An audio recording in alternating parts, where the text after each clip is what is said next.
बंदी छोड़ सतगुरु रामपाल जी परमेश्वर जी की जय हो।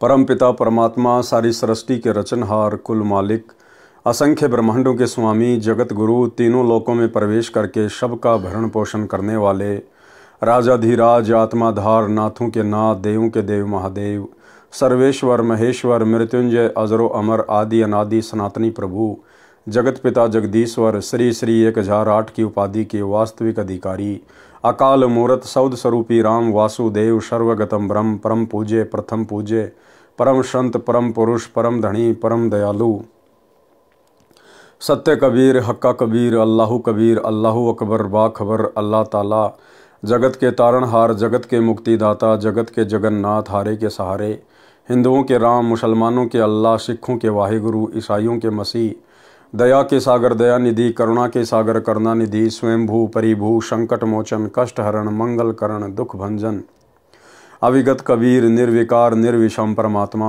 अलय अलेख सतगुरु आदि अनादि सतगुरु असली मर्यादा पुरुषोत्तम असली राम असली कृष्ण असली घनश्याम असली मुरारी राजाओं के राजा महाराजाओं के महाराजा शहनशाहों के शहनशाह सम्राटों के सम्राट भगवानों के भगवान अल्लाहों के अल्लाह प्रभुओं के प्रभु मसीहाओं के मसीह सच्चे वाहिगुरु बाबाओं के बाबा पीरों के पीर सेठों के सेठ जगत सेठ सावड़सा सेठ सर्वगुण संपन्न अनंत कोटि कलाओं के स्वामी अनंत कोटि ब्रह्मांडों के नायक योगियों में महायोगी ध्यानियों में महाध्यानी सिद्धों में परम सिद्ध ज्ञानियों में तत्वज्ञानी ब्रह्मज्ञानी महाज्ञानी परम ज्ञानी सर्वश्रेष्ठ ज्ञानी विज्ञानी युवा कबीर समरथ कबीर असमवात अमित ओजा सच्चे रहनुमा करीम अल्लाह सुभान अल्लाह दुनिया के अंतिम पैगंबर 8 सितंबर 1951 से गांव धनाना जिला सोनीपत हरियाणा भारतवर्ष की पावन भूमि पे प्रकट रियल कल की भगवान श्री नारायण साकार हरि श्री बाबा साहिब शब्द स्वरूपी राम संत श्रोमणी सतगुरु रामपाल जी परमेश्वर जी के चरण कमल में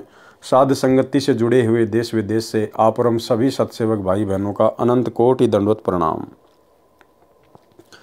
सत्साई भाई और बहनों, दया पूज्य गुरुदेव भगवान की सारी सृष्टि के स्वामी की सतगुरु रामपाल जी परमेश्वर जी की जिनके शुभ आशीर्वाद से विशेष आशीर्वाद से आपरम सभी सत्सेवक भाई बहन साध संगति से जुड़कर अपनी आत्मा के कल्याण हेतु गुरुदेव के तत्व ज्ञान को आधार बनाकर मोक्ष प्राप्ति के लिए दृढ़ता के साथ निरंतर आगे की ओर बढ़ रहे हैं। भाई और बहनों, पूज्य गुरुदेव जी के कर कमल से लिखित पवित्र पुस्तक मुक्ति बोध के ऊपर वीडियो बनाने की श्रृंखला जारी है। इसी श्रृंखला में आज हमारा ये 20वें नंबर का वीडियो है। प्रत्येक वीडियो में गुरुदेव भगवान के आशीर्वाद से हमें अध्यात्म से संबंधित बहुत कुछ जानने सीखने और समझने को मिलता है जो हमारे विश्वास को दृढ़ करता है। तो भाई और बहनों, शुरू करते हैं पूज्य गुरुदेव जी के कर कमल से लिखित पवित्र पुस्तक में आज का वीडियो। आज गुरुदेव ने पारक के अंक की कुछ वाणियों को शामिल किया है। पारक के अंक की वाणी नंबर 61-62। गरीब पीपा धन्ना रैदास थे सदन कसाई कोनी अवगत पूर्ण ब्रह्म को कहा करी अनहोनी गरीब रंका बंका तिर गए नामा छिपाने है ऊंचे कुल कुकोषणा जहाँ भक्ति नहीं परवे। सरलार्थ, परमात्मा की भक्ति किसी भी जाति व धर्म का स्त्री पुरुष कर सकता है। जो ब्राह्मण लोग ये कहते थे कि शूद्र जाति वाले मंदिर में प्रवेश नहीं कर सकते, ग्रंथ को हाथ नहीं लगा सकते, उनके द्वारा फैलाए भ्रम का निवारण करते हुए कहा है कि नागौर शहर राजस्थान का राजा पीपा सिंह ठाकुर था जो भगत बना। यानी अपने आप को ठाकुर समझने वालों ने भी परमेश्वर जी से दीक्षा ली, भगत बने। यानी क्षत्रिय भी भक्ति कर सकते हैं। राजस्थान प्रदेश में भगत धन्ना था जो जाट जाति से था, भगत बना। भगत रविदास चमार जाति से था जो भगत बना। सदना कसाई का कार्य करता था, ज्ञान हुआ, भगत बना। कसाई भी भक्ति कर सकता है अगर ज्ञान समझ में आए, अपने पापों से यदि प्रायश्चित कर ले तो। पाप करना त्याग दिया। भगत रंका तथा उसकी धर्मपत्नी बंका दोनों भगत बने जो अति निर्धन थे। यानी गरीब से गरीब भी परमात्मा की भक्ति कर सकता है, कोई बाउंडेशन कोई बाधा नहीं है। ये मनुष्य शरीर स्त्री का हो या पुरुष का, राजा का हो या रंग का, चमार का हो या ब्राह्मण का, ये केवल परमात्मा की भक्ति के लिए परमात्मा की प्राप्ति के लिए ही मिलता है। कथा सुमरण के अंग की वाणी नंबर 108 के सरलार्थ में है जो ऊंचे कुल में जन्मे हैं और परमात्मा की भक्ति नहीं करते, उस ऊंचे कुल को धिक्कार है। परमात्मा कहते हैं, ऊंचे कुल में जन्म न दीजो, मोहि नीचा ही कुल दीजो। ऊंचे कुल में दुर्योधन रावण, नीचे कुल में गणिका। गणिका भिलनी पार उतर गई, गर्भ करो मत धन का। यानी हे परमेश्वर, हमें ऐसे कुल में जन्म मत देना जो कुल हमें भक्ति ना करने दे, जो कुल काल प्रेरणा से भक्ति में बाधक है। हमें नीचा ही कुल देना। नीचा कुल का मतलब है हमें भगत परिवार में जन्म देना, ताकि हम तुरंत आपकी शरण में आ जाएं। वाणी नंबर 63-66 का सरलार्थ पहले पांडव यज्ञ के प्रकरण में कर दिया है। वाणी नंबर 67 से 76। गरीब चार वर्ण सट आश्रम, बिडरे दोनों दीन। मुक्ति खेत को छाड़ कर, मगर भय लोलीन। गरीब 9 लाख बोडी बिस्तरी, बटक बीज विस्तार। केशो कल्प कबीर की, दूजा नहीं गवार। गरीब मगर मोती बरस ही, बनारस कुछ भ्रांत। काशी पीतल क्या करे, जहाँ बरसे पारस्वाती। गरीब मगर मेला पूर्ण ब्रह्म स्यों, बनारस बन भील। ज्ञानी ध्यानी संग चले, निंदा करे कुचील। गरीब मुक्ति खेत को तज गए, मगर में दीदार। जुल्हा कबीर मुक्त हुआ, ऊंचा कुल धिक्कार। गरीब चार वर्ण सट आश्रम, कल्प करी दिल माही। काशी तज मगर गए, ते नर मुक्ति न पाई। गरीब मुक्ति भरोसे बूढ़ है, कल्पत है दऊ दीन। सबका सतगुरु कुल धनी, मगर भय लोलीन। गरीब काशी मरे सो भूत होवे, मगर मरे सो प्रेत। ऊंची भूमि कबीर की, पोडे आसन श्वेत। गरीब काशीपुरी कसूर क्या, मगर मुक्ति क्यों होए। जुल्हा शब्द अतीत थे, जाति वर्ण नहीं कोई। गरीब काशीपुरी कसूरियों, मुक्ति होत सब जाति। काशी तज मगर गए, लगी मुक्ति सिर लात। इन वाणियों का संक्षिप्त वर्णन इसी पारक के अंक की वाणी नंबर 28 के सरलार्थ में कर दिया गया है। यानी जाति चाहे कोई भी हो, धर्म चाहे कोई भी हो, यदि उस व्यक्ति को, स्त्री या पुरुष को ज्ञान समझ में आ गया, यदि पूर्ण सतगुरु की प्राप्ति हो गई है और यदि आजीवन मर्यादा में रह के भक्ति करता है, तो चाहे वो किसी भी जाति और धर्म का क्यों ना हो, उसकी मुक्ति निश्चित है। सरलार्थ जो कहते हैं कि काशी में मरने वाले मुक्ति प्राप्त करते हैं और मगर में मरने वाले नरक जाते हैं, ये गलत है। सबका मालिक कुल धनी यानी पूर्ण परमात्मा कबीर जी मगर से सतलोक गए। भूमि के कारण मुक्ति की इच्छा के भरोसे यानी विश्वास पर जीवन नष्ट कर जाते हैं। पारक के अंक की वाणी नंबर 77 से 84। गरीब मुक्ति खेत मथुरा पूरी, कीन्या कृष्ण किलोल। कंस केश चानोर से, वहां फिरते डामाडोल। गरीब जगन्नाथ जगदीश क, उर्दमुखी है ग्यास। मशकबंदी मंदिर पड़ी, झूठी सकल उपास। गरीब एकादशी अजोग है, एकादश दर है सार। द्वादश दर मध्य मिलाप है, साहिब का दीदार। गरीब महामहात्म नाथ है, ब्रह्म मुहूर्त माही। काशी गया प्रयाग मध्य, सतगुरु शरणा नाही। गरीब कोटि जतन जीव करत है, दुविधा दीन जाए। साहिब का शरणा नहीं, चाले अपने भाई। गरीब जीव जीवा से ज्यों जड़या, जल कै माही सूक। सतगुरु पुरुष कबीर से, रहे अनंत जुग कूक। गरीब जीव जीवा से ज्यों जड़या, जल से मान्या दोष। सकल अविद्या विष भर्या, अग्नि परे तब पोष। गरीब राम रमे सो राम है, देव रमे सो देव। भूतो रमे सो भूत है, सुनो संत सुरभेव। सरलार्थ जो कहते हैं कि मथुरा वृंदावन में जाने से मुक्ति होती है, वे सुनो। उसी मथुरा में जहां श्री कृष्ण लीला किया करते थे, आप उस स्थान पर जाने मात्र से मोक्ष मानते हो। उसी मथुरा में कंस, केसी जो राक्षस था तथा चाणूर जो पहलवान था, वो भी रहते थे। जो श्री कृष्ण जी ने ही मारे थे। इसलिए सत्य साधना करो और जीव कल्याण कराओ, जो यथार्थ मार्ग है। कोई जगन्नाथ के दर्शन करके और एकादशी का व्रत करके मोक्ष मानता है, ये गलत है, शास्त्र विरुद्ध है। कोई काशी नगर में, कोई गया नगर में जाने से मोक्ष कहते हैं, वे भूल में हैं। यदि पूर्ण सतगुरु की शरण नहीं मिली है तो मोक्ष बिल्कुल नहीं होगा। जब तक तत्वदर्शी सतगुरु नहीं मिलेगा, शंका समाप्त नहीं होगी। सब अपने स्वभाववश भक्ति मार्ग पर चल रहे हैं, जो व्यर्थ है। एक जवासे का पौधा है, वह बारिश के दिनों में यानी जल से सूख जाता है। सब पौधे जल से हरे भरे होते हैं, परंतु जवासा का पौधा जल से नष्ट हो जाता है। इसी प्रकार कर्महीन व्यक्ति सत्य ज्ञान सुनकर जल मरते हैं, झगड़ा करते हैं, बिल्कुल नहीं मानते। अन्य पुण्यात्माएं सत्य ज्ञान सुनकर गदगद होते हैं, कल्याण करवा लेते हैं।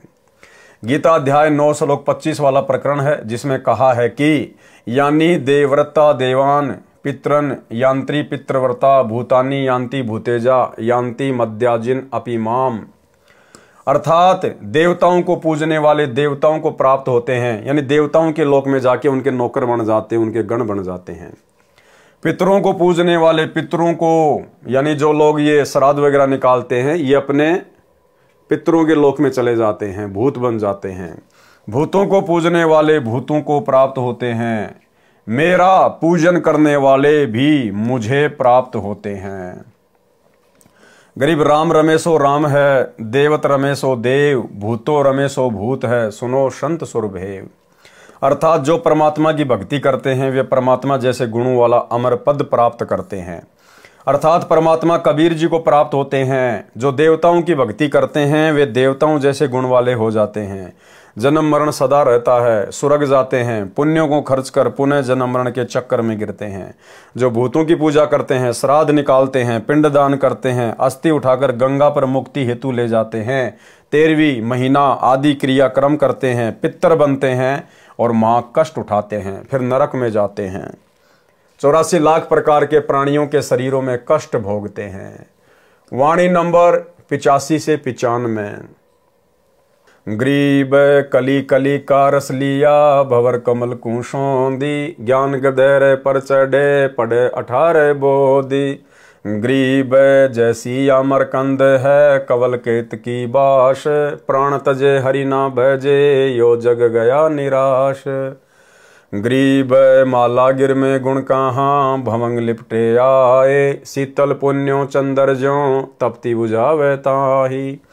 ग्रीब सलील सलोने संत हैं, 8 कवल समाधि, दिल दर्पण मन मुस्कला, रिंचक नहीं उपाधि।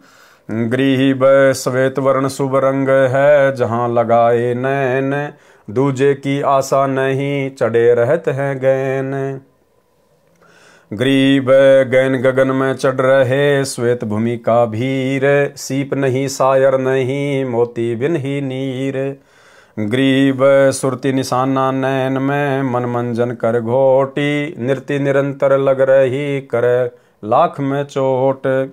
ग्रीब मुकर खुल्या मालिक मिल्या, नैन बैन बिलास, धरनी चले सेवन भले, चढ़े रहे आकाश।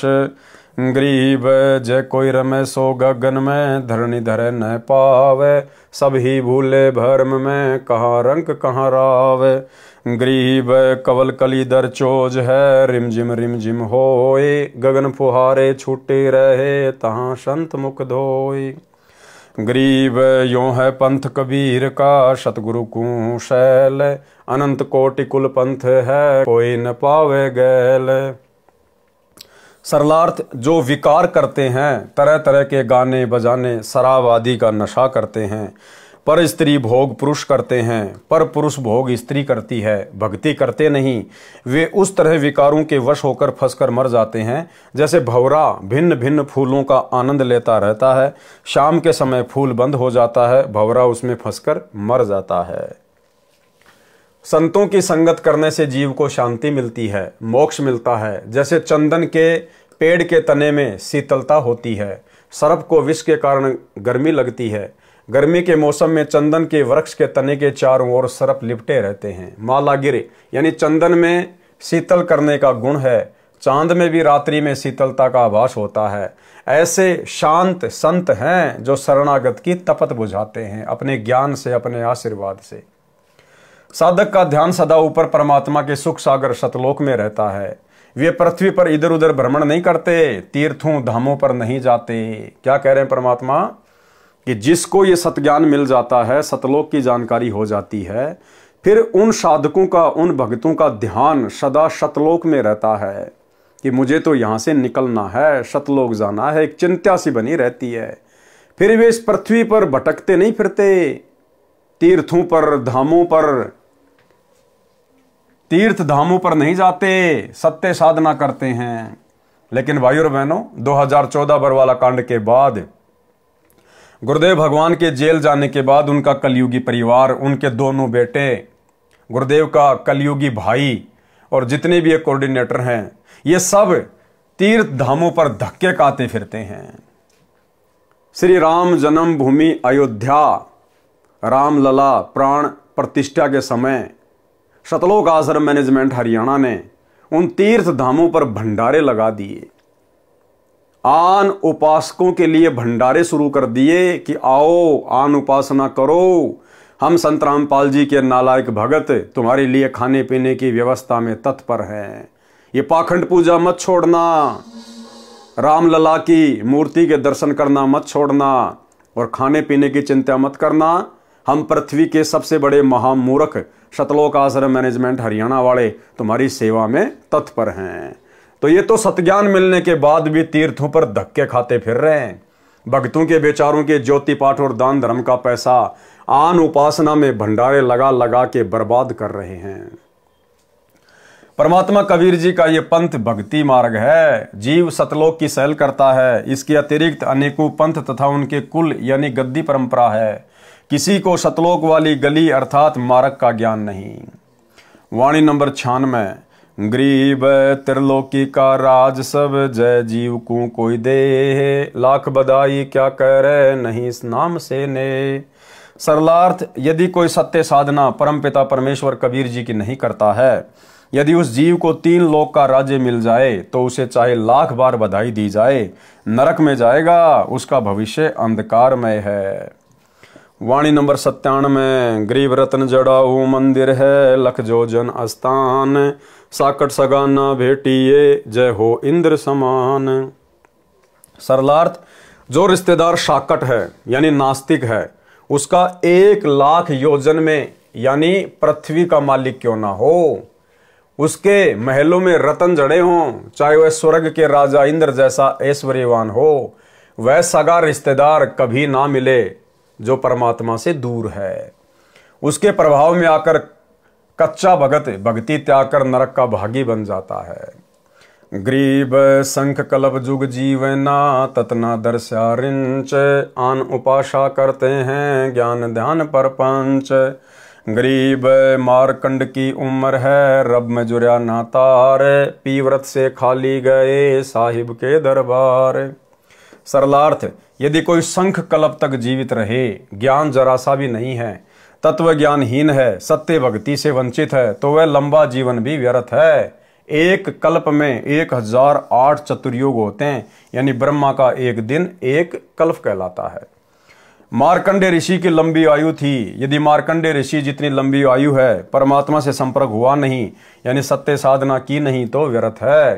प्रियव्रत नाम का राजा था, उसने 11 अरब वर्ष तक तप किया यानी शास्त्र विधि त्याग कर मनमाना आचरण किया। तप के बदले 11 अरब वर्ष का राज्य सुख भोगकर परमात्मा के दरबार में खाली होकर गया, नरक में डाला। 1 योजन 12 किलोमीटर का होता है। वाणी नंबर 100 से 107। गरीब कल्प करी करुणामयी, सुपच दिया उपदेश, सतगुरु गोरखनाथ गति, काल करम भयनेश। गरीब सबरी भी भक्ति करी, गौरी के दिल माही, उभय मुहूर्त सट दलीप, तीवा संसानाही। गरीब परीक्षित को सुखदेव मिले, 7 बार प्रचार, दुर्वासा भगवान गुरु, लगे कूचों की लार। गरीब पूर्ण पुरुष कबीर को तारे गीत व्याध कुलहीन, गणिका चढ़ी विमान में महिमा विष्णु लीन। गरीब शंख स्वर्ग से है परे, शंख पतालों सैल, एता बड़ा इलाम है अलफ सिंह रजबैल। गरीब 52 बढ़िया सो देख ले, गजगरा उबरंत, सूक्ष्म रूप कबीर धरे द्रौपदी चीर बडंत। गरीब कबीर पुरुष झिलमिला, उदरे गज अरुग्राह, गगन मंडल से उतरे कीन्या आनि सहाय। गरीब रंकार मुख ऊंचरे, टूटी गज की धीर, सर्वलोक सब ठोर है अवगत अलग कबीर। सरलार्थ, परमात्मा कबीर जी द्वापर युग में करुणामय नाम से प्रकट थे। तब सुपथ सुदर्शन वाल्मीकि को उपदेश देकर पार किया, गोरखनाथ को भी समझाया। जिन जिन साधकों ने जिस स्तर की साधना तन मन से की तो उनको उस स्तर का लाभ मिला। जैसे भिलनी, गौरी यानी पार्वती तथा सट दिलीप जो दशरथ राजा का पिता था, रामचंद्र का दादा था, उसको पता चला कि मेरी केवल 2 मुहूर्त आयु शेष है। उसने 2 मुहूर्त सच्ची लगन से सच्ची तड़प से साधना की तो स्वर्ग गया।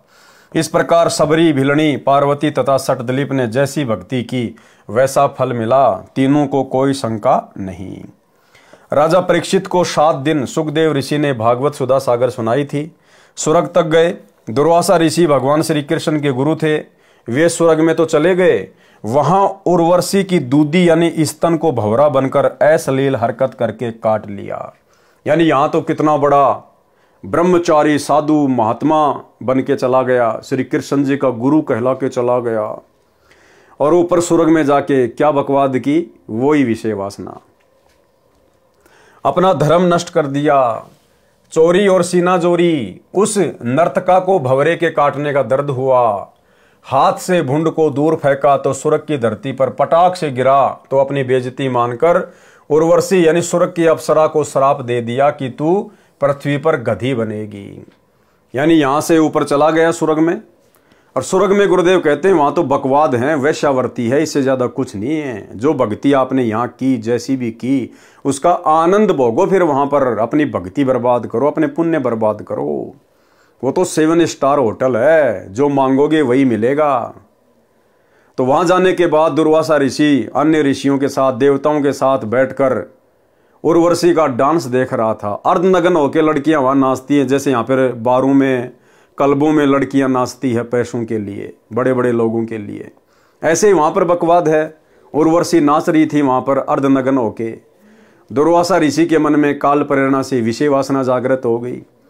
उसने भंवरे का रूप बनाया और लड़की के स्तन को काट लिया, दूधी को काट लिया उसने। अब भाई और बहनों, नॉर्मल सी बात है, कहीं भी अगर कोई मक्खी मच्छर लड़ेगा तो हाथ तो मारेंगे हम। तो ऐसे ही उस उर्वशी ने ऐसे हाथ मारा तो दुर्वासा के लगी और दुर्वासा नीचे जमीन पर पटाख से पड़ा। अब बाकी सब लोग वहां बैठे थे, सब लोग जानते थे कि ये दुर्वासा ऋषि है, इसकी सीट खाली है और ये बकवाद करने गया है।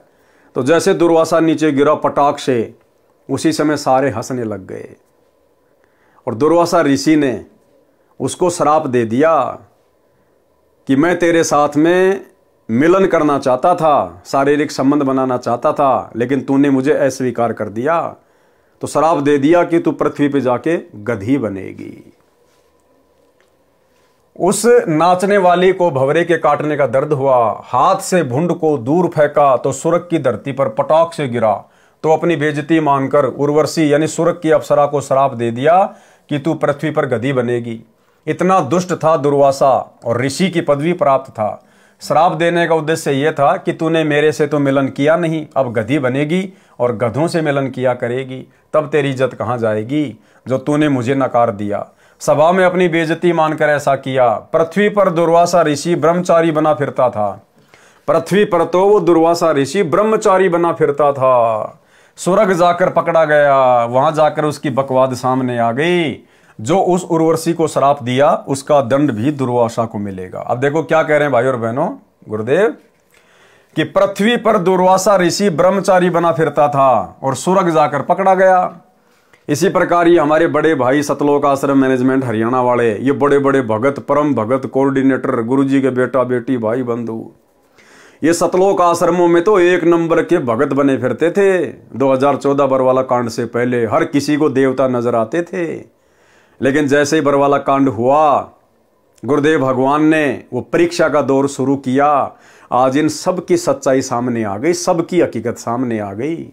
गुरुजी के बेटा बेटी भाई बंधु रिश्तेदार, ये कोऑर्डिनेटर, दो धेले का ज्ञान नहीं है, दो धेले का गुरुजी का तत्व ज्ञान, एक छींट भी इनके हृदय में नहीं समाई, एक छींट भी। और टोटल पिछले 10 वर्षों से इन्होंने गुरुदेव के जेल जाने के बाद परमात्मा की आत्माओं से गुरुदेव के भक्ति विधान और सत्संगों के खिलाफ कर्म करवाए टोटल। तो आश्रम में तो एक नंबर के भगत दिखाई देते थे, लेकिन गुरुदेव के जेल जाने के बाद, जैसे दुर्वासा की हकीकत सामने आई ऊपर जाने के बाद, ऐसे बरवाला कांड के बाद आज इन सब का पाखंड, अज्ञान, काला चिट्ठा, कुकर्म पूरे भगत समाज के सामने है। पृथ्वी पर दुर्वासा ऋषि ब्रह्मचारी बना फिरता था, स्वर्ग जाकर पकड़ा गया। जो उस उर्वशी को श्राप दिया उसका दंड भी दुर्वासा को मिलेगा। पूर्ण परमात्मा कबीर जी ने गिद्ध तथा व्याध को उनकी भक्ति अनुसार लाभ दिया। अब भाई और बहनों, ये कथा दास ने कभी पढ़ी नहीं है, हो सकता है गुरुदेव भगवान ने कभी सत्संगों में जिक्र किया हो, लेकिन अभी तक दास के सामने आई नहीं है, इसलिए अपन कुछ कह नहीं सकते इसके बारे में।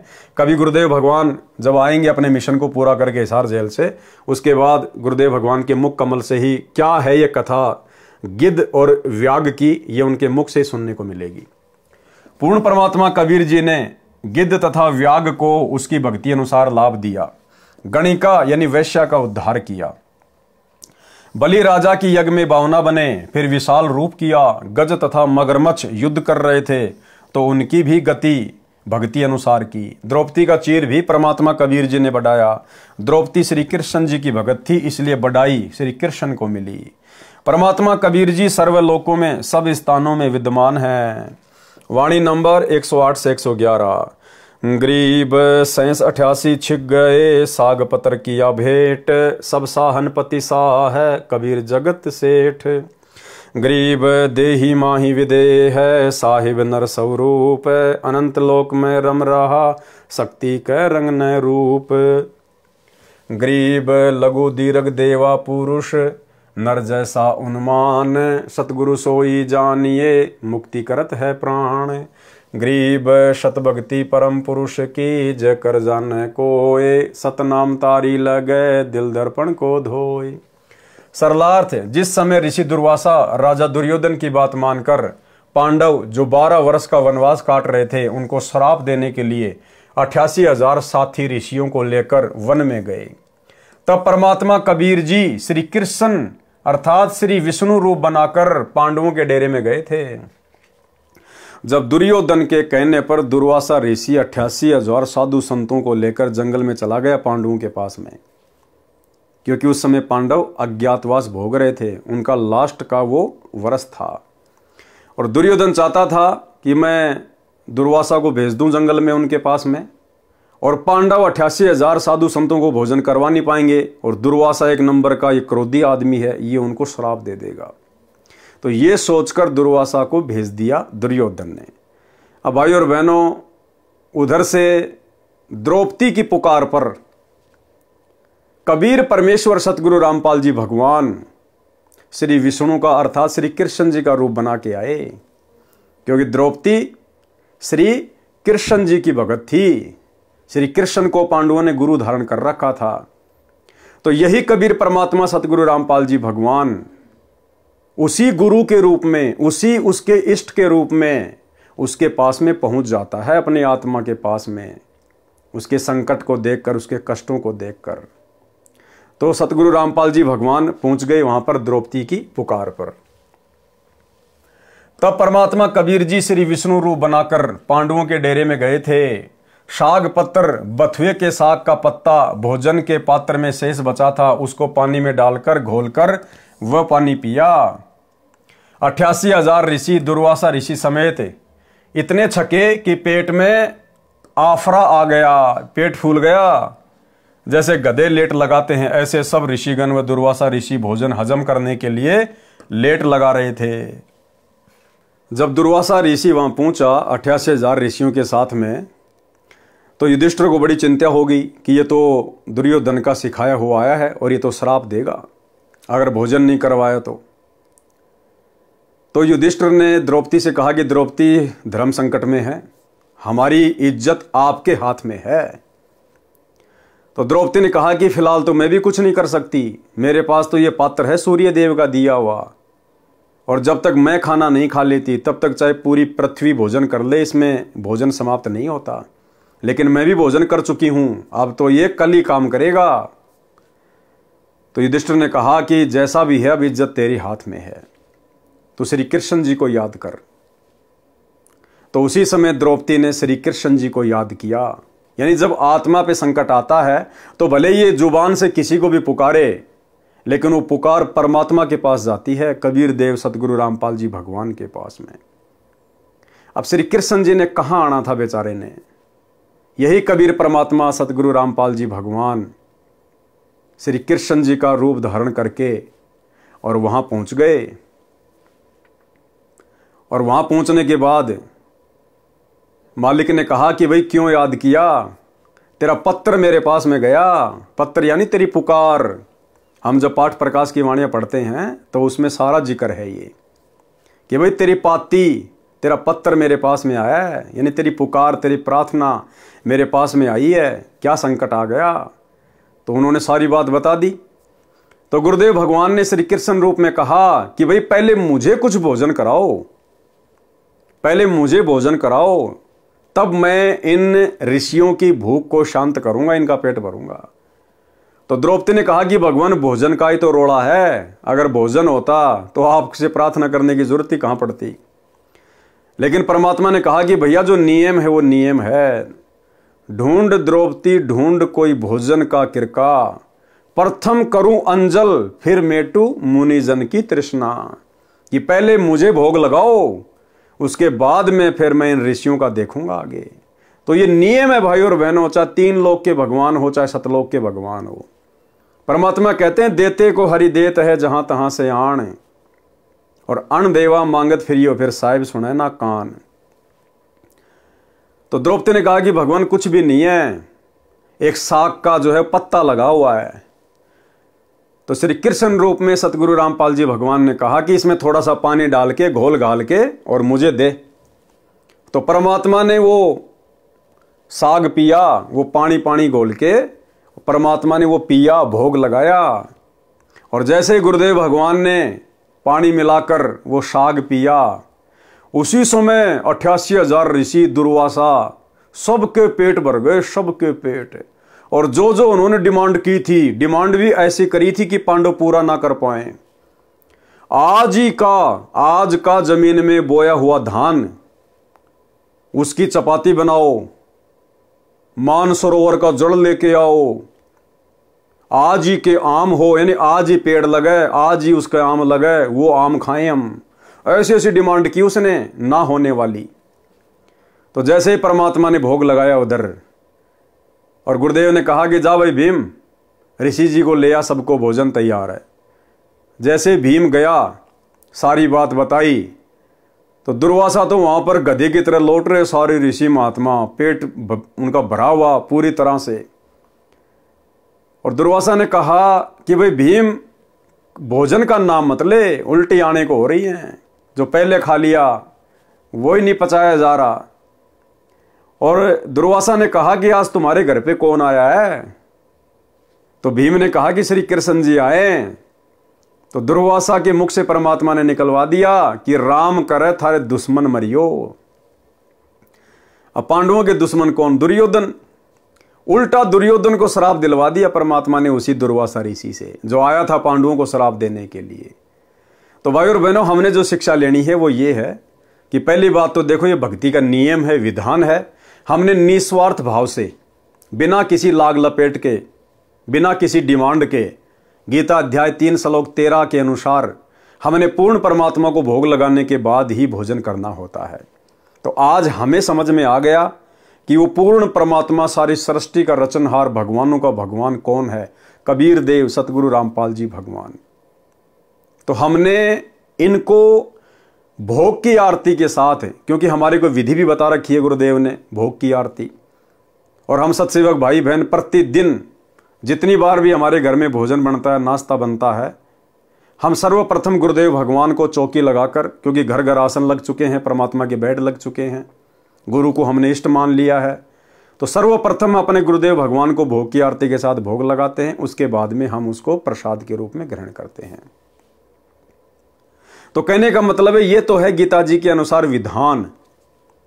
अब आने वाले समय में क्या होगा, युग परिवर्तन के समय में जब आपत्तियां आएंगी, परेशानियां आएंगी, उस समय यदि अकाल पड़ेगा या अन्य किसी भी प्रकार से कोई दुर्भिक्ष पड़ेगा, अन्न धन की कमी पड़ेगी, तो भाई और बहनों, आप और हमने चिंता करने की जरूरत नहीं है। आप और हम वर्तमान में शास्त्र अनुकूल साधना जो कर रहे हैं, गुरु को इष्ट मानकर, ये परमेश्वर आप और हमारे लिए कुछ भी कर देगा, ये समर्थ है। हमने अन्न के लिए परेशान नहीं होना, किसी आगे हाथ नहीं फैलाने उस समय भोजन के लिए। भले 2 दिन परमात्मा भूखा रखे, 3 दिन भूखा रखे, वो हमारी परीक्षा होगी। अन्यथा जो परमात्मा साग के पत्ते का भोग लगाकर 88,000 ऋषियों की भूख शांत कर सकता है बिना भोजन खिलाए, तो आप और हमारे लिए क्या नहीं कर सकता परमात्मा। अरे द्रौपदी ने तो खाली एक बार साग का पत्ता घोल के दिया था। यहां तो गुरुदेव भगवान को तीनों समय हलवेराम का भोग लग रहा है, भंडारे का भोग लग रहा है। सभी भाई बहन श्रद्धा से और अपनी हैसियत से बाहर अपने गुरुदेव भगवान को भोग लगा रहे हैं।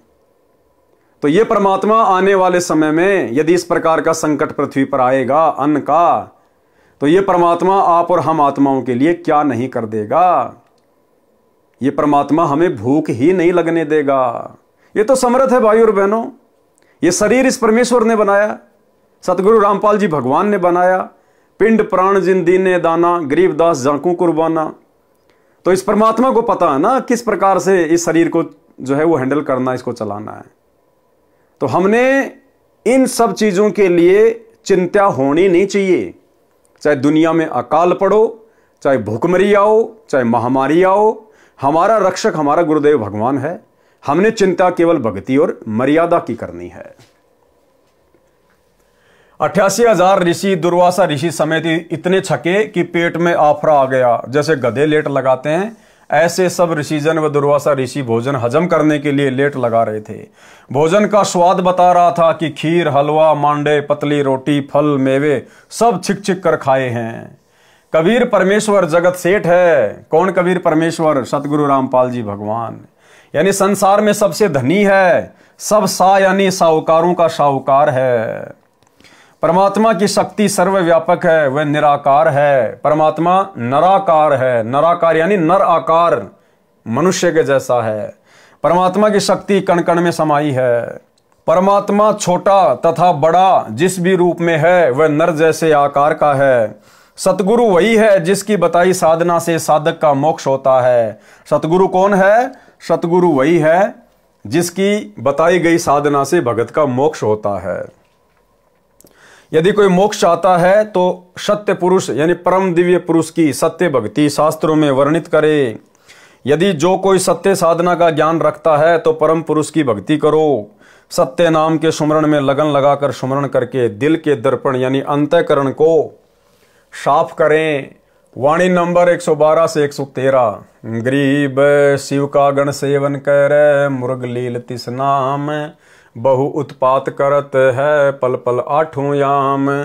गरीब सिद्धि शक्ति दिखाए कर, कोटि नगर नष्ट कर देत, क्रंच नाम एक संत की लगी तास कै फेट।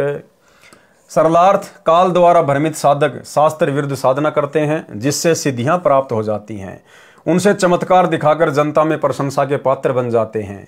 सिद्धियों द्वारा हानि करके पूज्य बन जाते हैं। एक साधक शिवजी की साधना करके शिवजी के लोक में गण की उपाधि प्राप्त था। उसने सिद्धि शक्ति से बहुत उत्पात मचा रखा था। उसका मुर्ग लील नाम था। उसने अनेकों नगर सिद्धि से नष्ट कर दिए थे। एक किरंच नाम के संत ने उसकी सिद्धि विद्या काटकर उसे अचेत कर दिया। सचेत होकर क्षमा याचना की। अब ये भी करने वाला परमात्मा ये भाई और बहनों उस किरंच नाम के साधु के रूप में भी ऐसे लोगों को अपनी औकात याद दिलाने वाले भी यही कबीर परमेश्वर सतगुरु रामपाल जी भगवान है। सहज समाधि कैसे लगती है? पारक के अंक की वाणी नंबर 114 116। गरीब जैसे हाड़ी बीज धुने, पंथी से बतलाए, जामे खंड पड़े नहीं, मुख से बात सुनाए। गरीब नटवा की सुरती बांस में, ढोल बोल बोगाज, कमंद चढ़े करुणामयी, कबू न बिगड़े काज। गरीब जो धमगिरती घात को, देवे तुरंत बताए, जाको हीरा दर्श है, जहां वहां टाकी लाए। सरलार्थ, परमात्मा कबीर जी ने अपनी प्रिय आत्मा संत गरीबदास जी को तत्व ज्ञान पूर्ण रूप से बताया था। संत गरीबदास जी ने उसे बताया है। परमात्मा कबीर जी का भगत नाम का जाप करे तथा नाम के सुमरण में ध्यान लगाकर सतलोक के सुख को याद करके रह रहकर उसकी प्राप्ति के बाद के आनंद की कल्पना करे। सतलोक के ऊपर ध्यान रहे, सुमरण करे, तब नाम पर ध्यान रहे, इसे सहज समाधि कहते हैं। उदाहरण बताए हैं, किसान हल चलाता हुआ बीज बो रहा होता है। कई किसानों के खेत एक गांव से दूसरे गांव को जाने वाले रास्ते पर होते हैं। किसान बीज भी बो रहा होता है, रास्ते पर चलते पंथी यानी पैदल यात्री से बातें भी कर रहा होता है। बीज के दाने उसी प्रकार जमीन में बो रहा होता है, उसके बीज बोने के ध्यान में कमी नहीं आती। बिना बात करे जिस औसत से दाने छोड़ रहा होता है, यात्री से बातें करते समय भी वह उसी औसत से बीज के दाने छोड़ता रहता है, उसमें अंतर नहीं आता। इसे सहज समाधि कहा जाता है। अन्य उदाहरण नट यानी बाजीगर का बताया है। कबीर परमात्मा की वाणी है कि कबीर जैसे नटनी चढ़े बांस पर, नटवा ढोल बजावे जी, इधर उधर से निगाह बचाकर ध्यान बास में लावे जी। अर्थात नट की पत्नी खेल करते समय लगभग 12-15 फुट लंबे बांस पर बिना जमीन में गाड़े केवल जमीन के ऊपर रखकर उसके ऊपर चढ़ती है, जो महासंतुलन का अनोखा खतरा भरा कर्तव्य होता है। पृथ्वी में गाड़कर भी बांस पर चढ़ना कठिन है, वह तो बिना पृथ्वी में गाड़े उसके ऊपर चढ़कर अंतिम सिरे पर पेट रखकर हाथ से भी बांस को छोड़कर पैर भी सीधे कर लेती है। उसका पति ढोल बजाकर उसके ध्यान को डिगाना चाहता है। दर्शक भी ताली पीट पीट कर प्रसन्नता प्रकट करते हैं, परंतु नटनी सब ओर से ध्यान हटाकर अपनी सुरती बांस पर रखती है। क्या समझाना चाहते हैं गुरुदेव भगवान हमारे को कि जिस प्रकार वो नटनी अपना कर्तव्य दिखा रही होती है बांस के ऊपर संतुलन बनाकर, अब नीचे उसका जो पति होता है नट, वो ढोल बजाता रहता जोर जोर से, लेकिन नटनी का ध्यान ढोलक की ओर नहीं जाता। भले उसके कान में आवाज आ रही है, लेकिन उसका ध्यान तो अपने संतुलन पर है। इसी प्रकार जब हम इस भक्ति पर लगेंगे, सत भक्ति पर, तो ये काल उस नट की तरह आप और हमारा ध्यान भटकाएगा, तरह तरह के शोर शराबे करेगा। पड़ोस में किसी की शादी है, डीजे बज रहा है, अचानक से कोई गाड़ी आ गई, उसमें तेज आवाज में गाने चल रहे हैं, अन्य छोटी मोटी कोई परेशानी। तो इस प्रकार ये काल हमारे सामने हमारे उस भक्ति संतुलन को बिगाड़ने का प्रयास करेगा। दूसरी तरफ जो दर्शक होते हैं वो उसके कर्तव्य को देखकर तालियां बजाते हैं, उसकी प्रशंसा कर रहे हैं, लेकिन वो नटनी प्रशंसा पर ध्यान नहीं देती, वो अपने संतुलन पर ध्यान रखती है। इसी प्रकार हम भगत भाई बहन जैसे भी हैं, यदि हमें कोई डराने का प्रयास करता है, हमें कोई धमकाने का प्रयास करता है, या हमारी कोई प्रशंसा कर रहा है कि भाई बहुत अच्छा भगत है, सुबह 4 बजे उठ के आरती कर लेता है, मंत्र कर लेता है, भाई 1 नंबर का भगत है, बहुत ज्ञान है इसको, तो हमने किसी की प्रशंसा से अपने भक्ति वाले संतुलन को खोना नहीं है, मान बढ़ाई में नहीं आना है। और यदि हमें कोई लोकलाज में डालकर डराना चाहे, धमकाना चाहे, भक्ति से हमारा ध्यान भटकाना चाहे, तो भी हमने हमारे ध्यान को नहीं भटकाना है। हम सुमरण कर रहे हैं, आरती कर रहे हैं, कहीं को शोर शराबा हो रहा है, तो हमने उस तरफ ध्यान नहीं देना, हमने अपने सुमरण पर ही ध्यान रखना है। इसको कहते हैं सहज समाधि। दर्शक भी ताली पीट पीट कर प्रसन्नता प्रकट करते हैं, परंतु नटनी सब ओर से ध्यान हटाकर अपनी सुरती बांस पर रखती है। इसलिए अपना कर्तव्य यानी चमत्कारी अनोखा कार्य करने में सफलता प्राप्त करती है। कहीं कहीं नट यही कर्तव्य दिखाता है, अन्य ढोल जोर जोर से बजाता है, वह भी अपने ध्यान को बांस में एकाग्र करके सफल हो जाता है। इसी प्रकार भगत को नाम के सुमरण में ध्यान एकाग्र करके जाप करना चाहिए। भले ही कोई गाना गा रहा है या गाने की किसी यंत्र में चलाकर ऊंची आवाज से सुन रहा है, भगत का ध्यान उस ओर ना जाए, यह सहज समाधि है। अन्य उदाहरण दिया है धमगर्ती, पत्थर में हीरे को बताने वाला ध्यान से उस पहाड़ के पास खड़ा हो जाता है जिसमें हीरा है। हीरा पत्थर को चीरकर किस दिशा की ओर चल पड़ता है। धमगिरती ध्यान से उसकी गति यानी मूवमेंट को जानता है। साथ में खड़े व्यक्ति अपनी बातें कर रहे होते हैं परंतु धमगिरती का ध्यान हीरे की चाल पर होता है। धमगिरती बता देता है कि इतनी देर में हीरा इतने फुट तय करेगा, उसी अनुसार पहाड़ को काटा जाता है। उसकी गहराई भी धमगिरती बता देता है। हीरा चलता चलता उस पहाड़ के कटे हुए स्थान यानी खाई में गिर जाता है। हीरे का व्यापारी उसे प्राप्त कर लेता है। भगत को परमात्मा के नाम रूपी हीरे पर निरंतर ध्यान रखकर परमात्मा रूपी लाल को प्राप्त करना चाहिए। यानी गुरुदेव भगवान का कहने का आशय है कि हम भक्तों ने भले हमारी कोई इज्जत करे, चाहे हमारी कोई बेइज्जती करे या हमें भक्ति में कोई डिस्टर्ब करे, हमने उस तरफ ध्यान नहीं देना है। हमने जैसा भी है अपनी भक्ति, सुमरन, सत्संग, आरती, इन्हीं चीजों पर अपना ध्यान लगा के रखना है। सतगुरु की भूमिका, पारक के अंक की वाणी नंबर 117 से 122।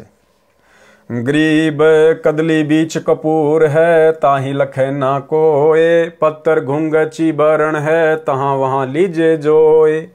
गरीब गजमोती मस्तक रहे, घूमे फील हमेश, कान पान चारा नहीं, सुन सतगुरु उपदेश। गरीब जिनकी अजप्पा ध्वनि लगी, तिनका यो ही हवाल, सो राप्ती पुरुष कबीर के, मस्तक जाके लाल। गरीब सीप समुंदर में रहे, बूढ़े सवाती समोए, वहाँ गजमोती जद भवे, तब चुंबक चिड़िया होए। गरीब चुंबक चिड़िया चंच भरी, डारे नीर बिरोल, जद गजमोती निपजय, रतन भरे चहडोल। गरीब चुंबक तो सतगुरु कहा, स्वाति शिष्य का रूप, बिन सतगुरु निपजय नहीं, राव रंक और भूप। सरलार्थ, इन वाणियों में सतगुरु की भूमिका प्रमाण सहित समझाई है।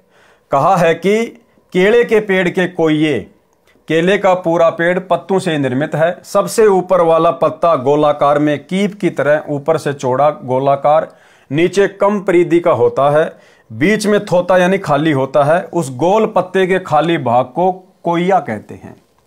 उसमें स्वाति नक्षत्र की वर्षा की बूंद गिर जाती है तो उस केले के पत्ते में कपूर बन जाता है। केला शिष्य है, स्वाति सतगुरु का मंत्र जाप है। नाम यदि योग्य शिष्य को दिया जाता है तो उसमें भक्ति रूपी कपूर तैयार होता है, मोक्ष मिलता है। अन्य उदाहरण हाथी का दिया है। कहा है कि हाथी के मस्तिष्क में एक स्थान परमात्मा ने बनाया है। स्वाति नक्षत्र की बारिश की बूंद चुंबक नाम की चिड़िया पृथ्वी पर गिरने से पहले अपने मुख में ग्रहण कर लेती है। वह कभी कभी हाथी के मस्तक पर बैठी होती है। उसका स्वभाव है कि बारिश की बूंद को मुख में डालूं, फिर उसका कुछ अंश मुख से नीचे गिर जाता है, वह उस हाथी के मस्तक में बने सुराग में गिर जाता है। ये सुराग हर किसी हाथी के मस्तिष्क में नहीं होता है। परमात्मा ने बताया किसी किसी हाथी के मस्तिष्क में वो छिद्र होता है। ठीक इसी प्रकार भाइयों और बहनों, हर भगत मोक्ष प्राप्ति का अधिकारी नहीं होता है कि सतगुरु ने सबको नाम दे दिया तो सबका मोक्ष हो जाएगा, सभी अधिकारी हैं। कोई कोई आत्माएं होती हैं जो मोक्ष प्राप्त करती हैं। ये उदाहरण गुरुदेव इसीलिए दे रहे हैं कि हर हाथी के माथे पर मस्तिष्क में वो छेद नहीं होता जो चुंबक नाम की चिड़िया स्वाति नक्षत्र की बूंद को उस छेद में डाल देती है, फिर उसमें मोती बन जाते हैं बहुत सारे। उसका स्वभाव है कि बारिश की बूंद को मुख में डालूं, फिर उसका कुछ अंश मुख से नीचे गिर जाता है, वह उस हाथी के मस्तक में बने सुराग में गिर जाता है। उससे हाथी के माथे में बने सुराग के अंदर मोती बनने लग जाते हैं। जैसे माता का गर्भ का बच्चा बढ़ता है तो माता का पेट भी बढ़ता रहता है, फिर समय आने पर बच्चा सुरक्षित जन्म लेता है। इसी प्रकार हाथी के उस मोती उद्गम सुराग में कई चुंबक चिड़ियां स्वाति की बूंदें डाल देती हैं। हाथी के मस्तक वाले मोती उद्गम स्थान में सैकड़ों मोती तैयार हो जाते हैं। समय पूरा होने पर अपने आप निकलने लगते हैं, ढेर लग जाता है। ये स्थान सब हाथियों में नहीं होता है, वो छिद्र सब हाथियों के मस्तक में नहीं होता। इसी प्रकार हर आत्मा मोक्ष प्राप्ति की अधिकारी नहीं होती है। इसमें हाथी शिष्य है, चुंबक चिड़िया सतगुरु है, स्वाति बूंद नाम है, जैसे ऐसे सतगुरु रूप चुंबक चिड़िया सच्चे नाम रूपी स्वाति शिष्य के हृदय में डालते हैं, भक्ति तथा मोक्ष रूपी मोती बनते हैं। जिस हाथी के मस्तक के अंदर मोती होते हैं उसे अंदर ही अंदर नशा हो जाता है, वह मस्ती में मतवाला होकर घूमता रहता है, चारा खाना भी छोड़ देता है। जिन भक्तों ने सतगुरु जी से उपदेश सुनकर दीक्षा लेकर सच्चे मन से जाप जपा तो उनकी ऐसी दशा हो जाती है, वे कबीर परमात्मा के हाथी हैं जिनके हृदय में भक्ति रूपी लाल बन जाता है। अर्थात फिर उस भगत को संसार की कोई टेंशन नहीं, वो अपनी भक्ति में मस्त रहता है। उसको लोक लाज मान बढ़ाई राग द्वेष ईर्ष्या से कोई लेना देना नहीं होता है। वो अपने सतगुरु की भक्ति में अपना तन मन धन सब लगा देता है। अन्य उदाहरण सीप का दिया है। सीप एक जल की जीव है, समुद्र में रहती है। समुद्र का जल खारा होता है। जिस समय बारिश होने को होती है तब समुद्र का जल अंदर से कुछ गर्म होता है। उस उष्णता से सीप को बेचैनी होती है।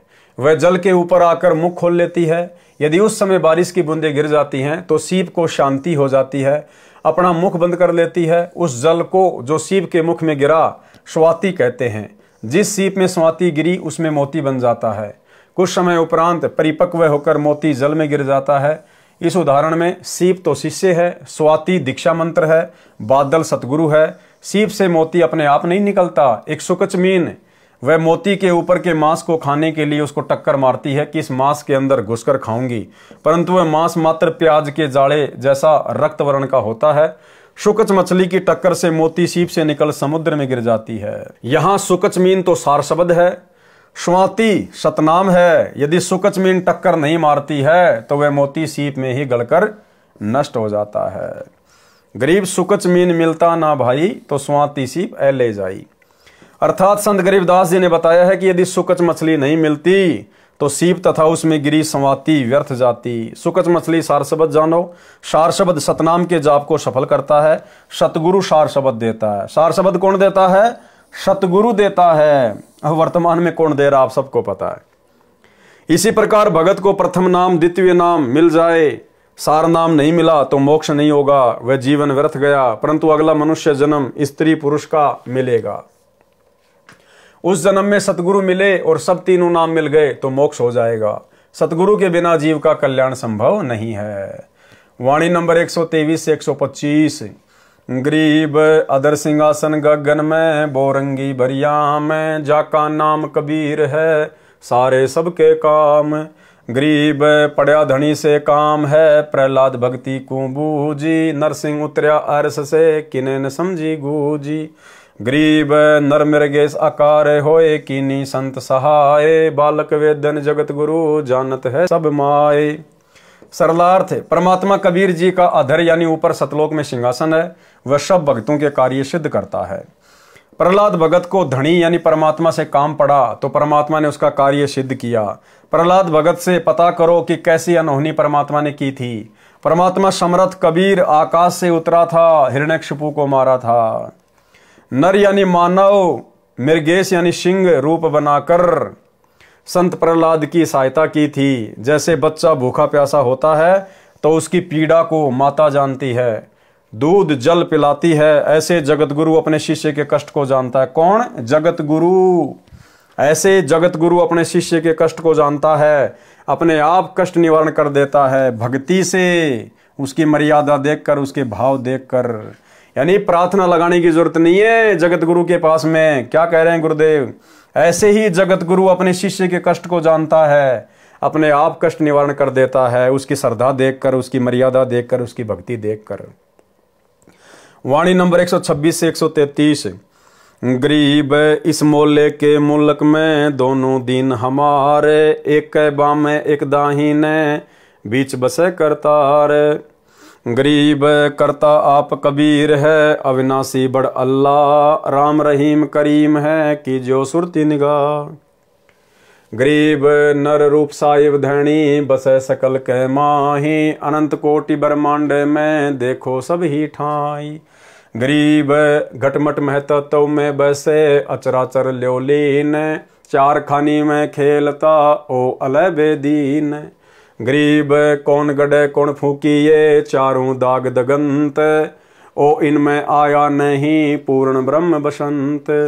गरीब मात पिता जाके नहीं, नहीं जन्म प्रमाण, यो तो पूर्ण ब्रह्म है करता हंस अमान।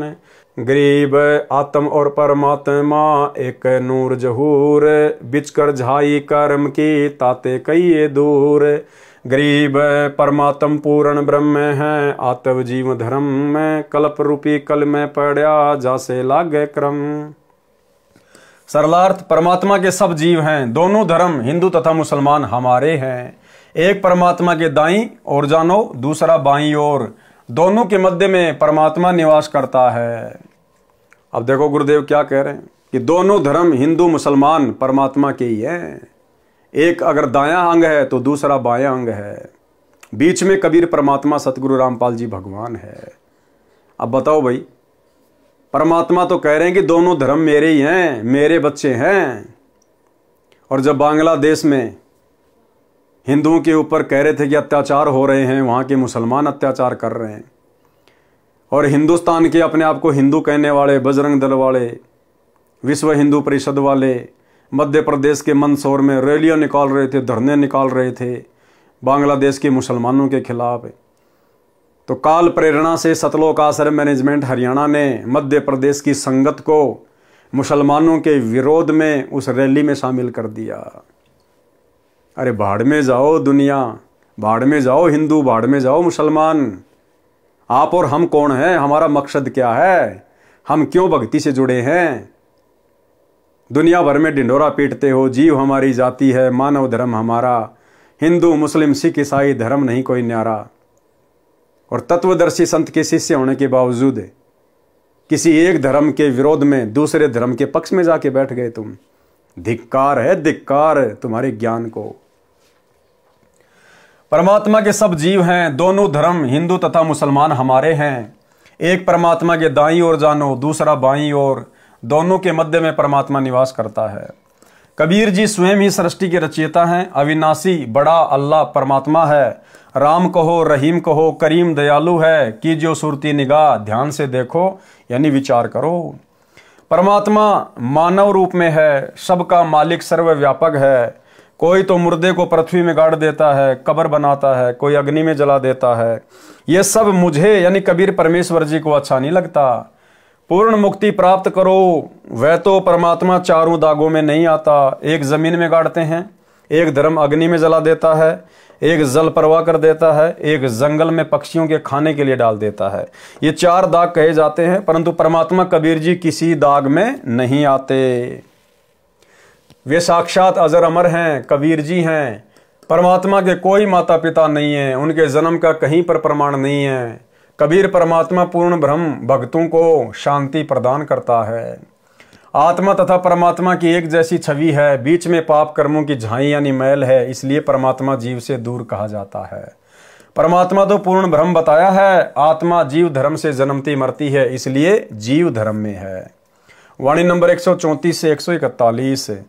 गरीब कर्म लगे शिव विष्णु के, भर में तीनों देव, ब्रह्मा जुग 36 लग कछु न पाया भेव। गरीब शिव को ऐसा बर दिया, अपने ही परियाए, भागी फिरती हूँ लोक में, भस्मा गिरी लिए ताय। गरीब विष्णु रूप धरी छल किया, मारे भस्मा भूत, रूप मोहिनी धर लिया, बेगी सिंगारे दूत। गरीब शिव को बिंदु जराइया, कंदर्प किया नाश, फेरी बोरी प्रकाशिया, ऐसी मन की बांश।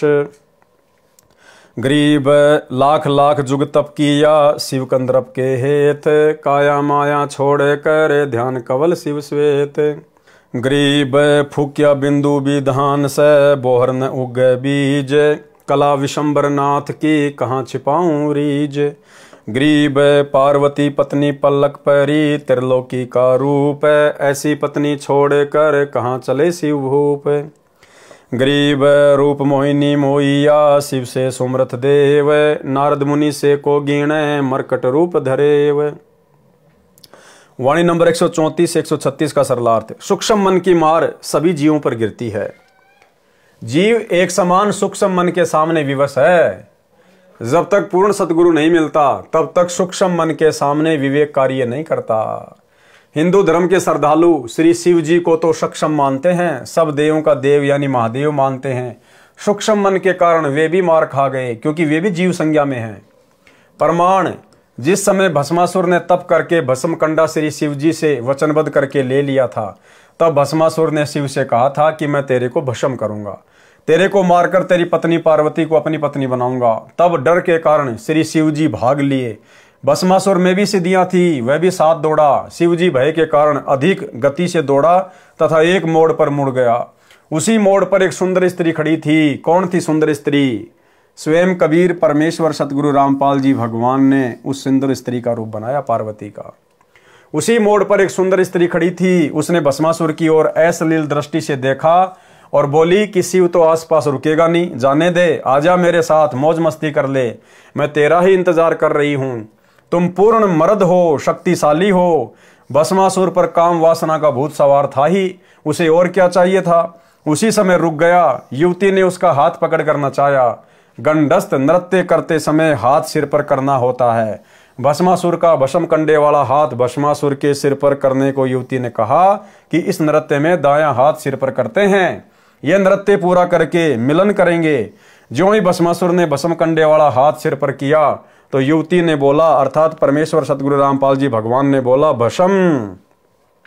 उसी समय भस्मासुर जलकर नष्ट हो गया। वह युवती भगवान स्वयं ही शिव शंकर की जान की रक्षा के लिए बने थे। भगवान स्वयं ही बने थे।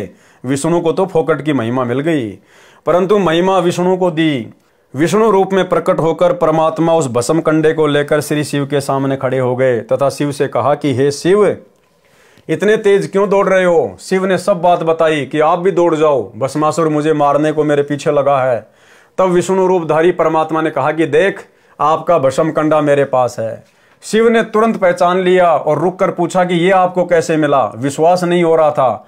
भगवान ने कहा, यह ना पूछ, अपना कंडा लो और घर जाओ। परंतु शिव को विश्वास नहीं हो रहा था कि उग्र रूप धारण किए भस्मासुर से कैसे ये भस्म कंडा लिया। जिद कर ली। तब परमात्मा ने कहा कि फिर बताऊंगा। इतना कहकर अंतर ध्यान अदृश्य हो गए। शिव कुछ आगे गया तो देखा कि एक अति सुंदर युवती अर्धनग्न शरीर में मस्ती से एक बाग में टहल रही थी। दूर तक कोई व्यक्ति दिखाई नहीं दे रहा था। शिव जी ने इधर उधर देखा और लड़की की ओर मिलन के उद्देश्य से चले। लड़की शिव को देखकर मुस्कुराकर आगे को कुछ तेज चाल से चटक मटक कर चल पड़ी। शिव ने बड़ी मशक्कत करने के बाद लड़की का हाथ पकड़ा। तब तक शिव का वीर्य पतन हो चुका था। उसी समय विष्णु रूप में परमात्मा खड़े थे और कहा कि मैंने भस्मासुर को इस प्रकार वश में करके गंडस्थ नाच नचाकर भस्म किया। तो वो सुंदर स्त्री का रूप जिसको देखकर तीन लोक के स्वामी भगवान शंकर का भी वीर्यपात हो गया, विषय वासना से इतना पागल हो गया। उस सुंदर युवती के रूप को देखकर, रूप किसने बनाया? गुरुदेव भगवान ने। भस्मासुर को सुंदर स्त्री का रूप बनाकर किसने गंडस्थ नाच नचाकर उसको भस्म किया? गुरुदेव भगवान ने। इसलिए भाई और बहनों, दास ने पिछले एक वीडियो में जिक्र किया था कि भाई और बहनों, आप और हमें तत्व ज्ञान मिल गया है। वैसे तो आप और हमारे पर गुरुदेव भगवान का आशीर्वाद है, परमात्मा ऐसी कोई गलती हमसे नहीं होने देंगे। फिर भी भाई और बहनों, क्योंकि मन जब तक शरीर है तब तक मन भी हमारे साथ में है, ये हमें भटकाने का प्रयास करेगा और कई बार परमात्मा भी भगत की परीक्षा ले लेता है। तो हमारे सामने यदि ऐसी कोई सुंदर युवती, कोई सुंदर स्त्री अगर कहीं टकरा जाए, मिल जाए, यात्रा करते समय, कहीं आते जाते समय, एकांत में, तो आप और हम भगत भाई बहनों ने उस सुंदरता में केवल अपने गुरुजी का मुख देखना है कि ये मेरे गुरुजी हैं भाई, मेरी परीक्षा ले रहे हैं, और चुपचाप वहां से चलता बने, अपना सुमरण पे ध्यान रखा है। ना सामने से आती हुई का चेहरा देखना है, ना पीछे मुड़कर उसकी पीठ को देखना है। और हमने हर किसी के अंदर अपने परमात्मा को देखना है। और वैसे भी गुरुदेव कहते हैं, पर नारी को देखिए बहन बेटी के भाव, कहे कबीर कामनाश का ये सहज उपाय। बाकी हमने जब इस प्रकार की कोई स्थिति हमारे सामने पैदा हो जाए तो हमने मन में दोष पैदा नहीं करना है। काल तो कोशिश करेगा, मन में उथल पुथल मचेगी, लेकिन ये तत्व ज्ञान फिर दीवार की तरह सामने खड़ा हो जाएगा एक सेकंड के बाद कि भैया ये काम अपना नहीं है, ये मार्ग अपना नहीं है, अपने को तो सतलोक चलना है। गुरुदेव ने अपने को संत बना दिया, भगत बना दिया, और ना जाने कितने हमारे पूर्वज जो भूत प्रेत बन के घूम रहे हैं, ऊपर से देवी देवता जो सूक्ष्म रूप में घूमते रहते हैं, क्या पता वो मुझे देख रहे हैं और मेरी हरकत से फिर मेरे गुरु जी के ऊपर हंसेंगे कि ये ज्ञान दिया संत रामपाल जी ने, तत्वज्ञानी संत ने इस भगत को, देख इसकी हरकत देखो इसकी मूर्ख की। तो हमने हर प्रकार से सचेत होकर चलना है। हमारा टारगेट, हमारी सुरती सतलोक में, और सतलोक में जाकर हमें जो रूप रंग यौवन सुंदरता मिलेगी, यहां इंद्र की इंद्राणी के पास भी नहीं है, इंद्राणी के पास भी। तो हमने तो अपनी सुरती को वहां टिका के रखना है। संत गरीबदास जी ने सूक्ष्म मन की शक्ति बताई है कि शिव जी की पत्नी पार्वती 3 लोक में अति सुंदर स्त्रियों में से एक थी। अपनी पत्नी को छोड़कर शिव जी ने चंचल माया यानी बदनारी से मिलन सेक्स करने के लिए उसे पकड़ लिया। ये सूक्ष्म मन की उत्पत्ति का उत्पात है। ये सूक्ष्म रूप से काल ऐसे चाल चलता है। वाणी नंबर 137 से 141 का सरलार्थ है। इन्हीं काल प्रेरित आत्माओं ने ब्रह्मादिक ब्रह्मा विष्णु महेश को भी मोहित कर लिया, यानी अपने जाल में फंसा रखा है। शेष यानी अन्य बचे हुए गणेश जी भी स्त्री के संग में रहे। गणेश जी के 2 पुत्र थे, एक का नाम शुभम यानी शुभ, दूसरे का नाम लाभम यानी लाभ था। शंकर यानी शिव जी की अडिग विचलित न होने वाली समाधि आंतरिक ध्यान लगी थी, जो हमेशा सदा ध्यान में रहते थे। उनको भी मोहिनी अप्सरा स्वर्ग की देवी ने मोहित करके डगमग कर दिया था। तो भाई और बहनों, ये काल का बहुत भयंकर जाल है, और इस जाल से यदि कोई बचा है तो केवल सतगुरु का भगत बचा है। केवल सतगुरु अपने आशीर्वाद से, अपनी शक्ति से, अपनी सामर्थ्यता से अपने भगत को बचाता है। बाकी भगत अपने स्तर पर चाहे कितनी भक्ति कर ले, कितना कुछ कर ले, अपने स्तर पर वो कुछ नहीं कर सकता। पंखा चाहे लाख रुपए का है, सोने की पंखुड़ियां हैं, जब तक चलाने वाला बटन नहीं दबाएगा तब तक पंखा अपने आप नहीं चलेगा, क्योंकि वो केवल एक यंत्र है, उसको चलाने वाला यंत्री कोई और है। तो हम जीव हैं, हम चाहे कितनी भक्ति कर लें, कितने बड़े अपने आप को भगत समझ लें, हमारा रिमोट हमारे गुरुदेव भगवान के हाथ में है। बलवानों का बल और बुद्धिमानों की बुद्धि इस पूरी सृष्टि में सतगुरु रामपाल जी परमेश्वर जी के हाथ में है। इसलिए हमने गुरुदेव के चरणों में आधीनता के साथ में पड़े रहना है। अगर ऊपर मुंह करके थूकेंगे तो अपने ऊपर ही गिरेगा और हंसी के पात्र भी बनेंगे। तो भाई और बहनों, अपना टारगेट केवल मोक्ष, सतलोक, ये रंग बिरंगी दुनिया, इन विषय वासनाओं के बाग में भंवरे बनकर आप और हम करोड़ों अरबों बार भटक चुके हैं, गधे कुत्ते शुअर बन चुके हैं, अपना अनमोल मनुष्य जीवन न जाने कितने बर्बाद कर चुके हैं। तो ये लास्ट जन्म है, इसको लास्ट ही हमने बनाना है। और इतने सिर हमने इस काल को दे दिए बकवाद करके, अब भक्ति करके ये सिर यानी ये मन अपने गुरु को देंगे। यो मन संतों दीजिए तो गोविंद पाइए। और मन सतगुरु को देने का मतलब है जीवित ही मर जाना। ये लाखों लाखों साल की उम्र प्राप्त करके राजा महाराजा बन के हजारों हजारों स्त्रियों को भोग लिया, देवता बन के अप्सराओं को भोग लिया, क्या मिला याद भी नहीं आज। अब ये 15, 20, 30 साल की उम्र है, अब इसमें क्या सुख भोग लेगा इस गंदे लोक में। तो ये सोचकर हमने सतगुरु के चरणों में पड़े रहना है। जीवित ही मृत बनकर यो गुरु ज्ञान विज्ञान वाणी, जीवित ही जग में मरो। तो भाई और बहनों, आज की वीडियो में केवल इतना ही। कल रात्रि 8 बजे फिर से गुरुदेव भगवान के आशीर्वाद से सभी भाई बहन लाइव जुड़िए एक नई वीडियो के साथ में। तब तक गुरुदेव भगवान हम सबको आज्ञा दें, इजाज़त दें, आशीर्वाद दें। बंदी छोड़ सतगुरु रामपाल जी भगवान की जय हो।